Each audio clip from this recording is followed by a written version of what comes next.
Seorang pria tidak dikenal melepaskan tembakan di kantor pusat Majelis Ulama Indonesia pada Selasa 2 Mei 2023 sekitar pukul 12 waktu Indonesia Barat.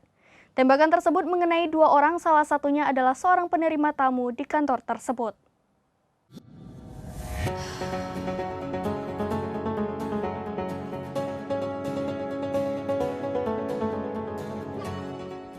Seorang pria melepaskan tembakan di kantor pusat Majelis Ulama Indonesia pada Selasa 2 Mei 2023 sekitar pukul 12 waktu Indonesia Barat.